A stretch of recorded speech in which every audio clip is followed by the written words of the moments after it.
CBDC atau Central Bank Digital Currency telah menjadi topik pembicaraan hangat beberapa tahun ke belakang.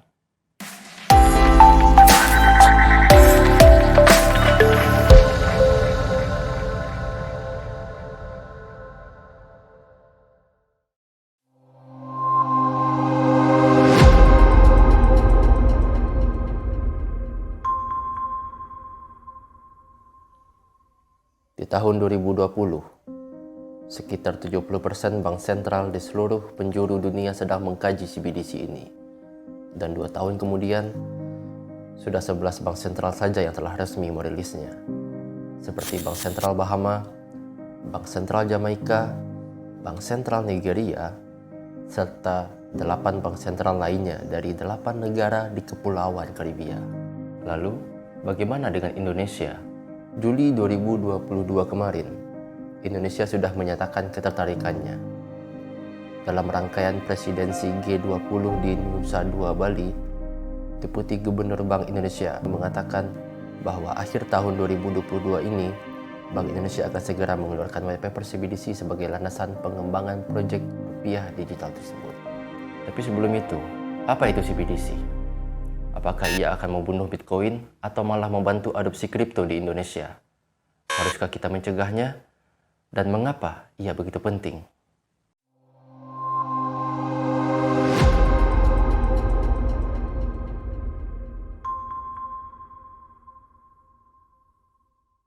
CBDC atau Central Bank Digital Currency adalah mata uang digital berbasis DLT, Distributed Ledger Technology, yang diterbitkan oleh bank sentral di suatu negara.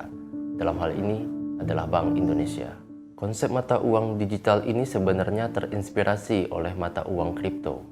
Hanya saja, tak seperti Bitcoin dan altcoin lainnya, harga mata uang CBDC ini nantinya akan dipatok berdasarkan harga mata uang fiat resmi suatu negara, yang jumlah pasokannya bisa bertambah atau berkurang sesuai tujuan ekonomi negara terkait. Tak berhenti di situ. Alih-alih menggunakan jaringan yang terdesentralisasi, CBDC kemungkinan akan diimplementasikan menggunakan database terpusat yang dijalankan entah itu oleh bank sentral, badan pemerintahan, atau suatu entitas sektor swasta lainnya yang disetujui oleh pemerintah. Hampir mirip dengan stablecoin sebenarnya.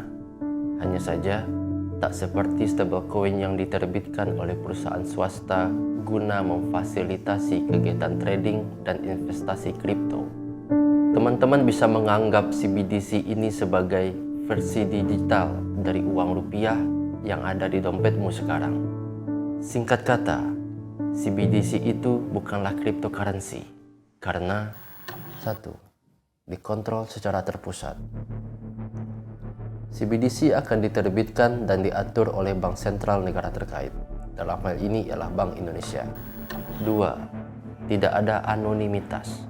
Tak seperti mata uang kripto yang hanya menampilkan deret huruf dan angka wallet penggunanya, informasi pribadi seperti nama asli beserta detail transaksi yang para pengguna CBDC lakukan nanti akan terlampir jelas di dalam akun CBDC-nya nanti. 3. Tidak transparan.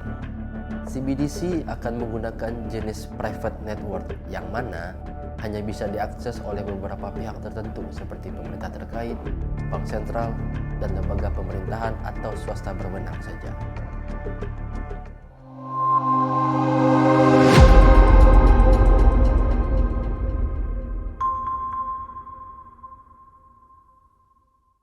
Sejauh ini sudah ada 11 negara di dunia yang telah menggunakannya, seperti Bahama, Nigeria, Jamaika, serta 8 negara lainnya di Kepulauan Karibia.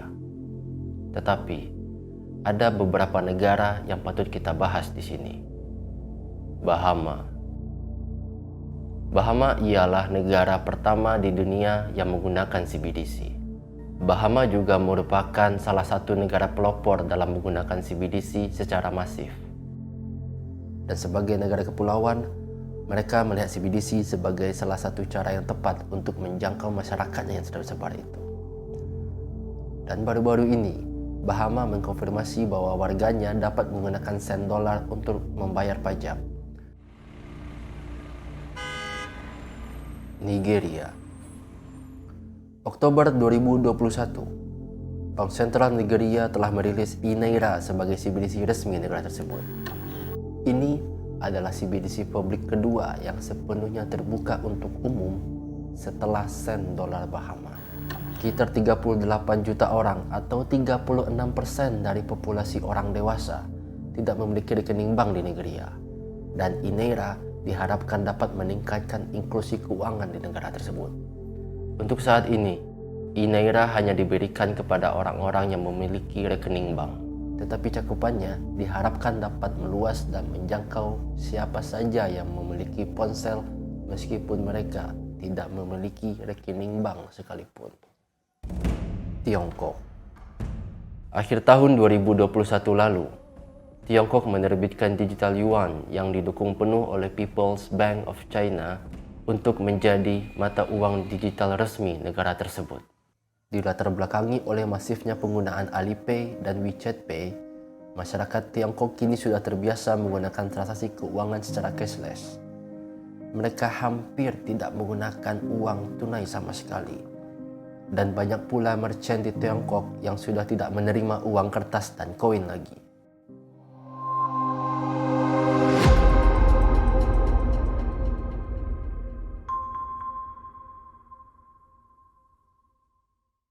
Dikutip langsung dari laman website resmi Bank Indonesia, sejauh ini ada 6 tujuan utama peririsan CBDC ini di Indonesia. 1. Menyediakan alat pembayaran digital tanpa risiko menggunakan uang bank sentral. 2. Mengurangi risiko mata uang digital non-negara. 3. Memperluas cakupan dan efisiensi sistem pembayaran termasuk transaksi lintas negara. 4. Perluasan dan percepatan inklusi keuangan. 5. Penyediaan instrumen kebijakan moneter baru. 6. Kemudahan penyaluran subsidi fiskal alias pajak pendapatan negara. Dan untuk menggapai 6 tujuan ini, Bank Indonesia memiliki 3 tantangan. Seperti 1. Membuat desain CBDC yang tidak mengganggu stabilitas moneter dan sistem keuangan saat ini. 2. Merancang desain CBDC yang saling terintegrasi, interconnected, dan interoperable dengan infrastruktur pasar keuangan. 3. Menentukan pilihan teknologi yang digunakan pada tahap eksperimen untuk memahami bagaimana CBDC dapat diimplementasikan, entah itu menggunakan DLT blockchain atau non-DLT. Dari 6 tujuan peririsan CBDC di atas, kita bisa lihat bahwa mata uang kripto benar-benar mengancam keberadaan bank sentral sebagai otoritas moneter suatu negara, dan CBDC adalah solusi negara dalam memeranginya. Poin nomor 1, 2, dan 5 dapat kita lihat sebagai langkah pemerintah dalam mempertahankan status quo-nya sebagai pemegang kendali peredaran uang, yang apabila fungsi ini lepas dari tangan BI, maka fungsi keberadaan Bank Sentral Indonesia itu sudah tidak dibutuhkan lagi. Sementara nomor 3, 4, dan 6 ialah poin penting yang berdampak langsung kepada kita sebagai masyarakat pengguna CBDC nanti, khususnya nomor 3 dan 6. Sedangkan nomor 4, perluasan dan percepatan inklusi keuangan, ialah poin penting yang akan berdampak baik pada pengguna kripto di Indonesia. Yup, nanti kita bahas.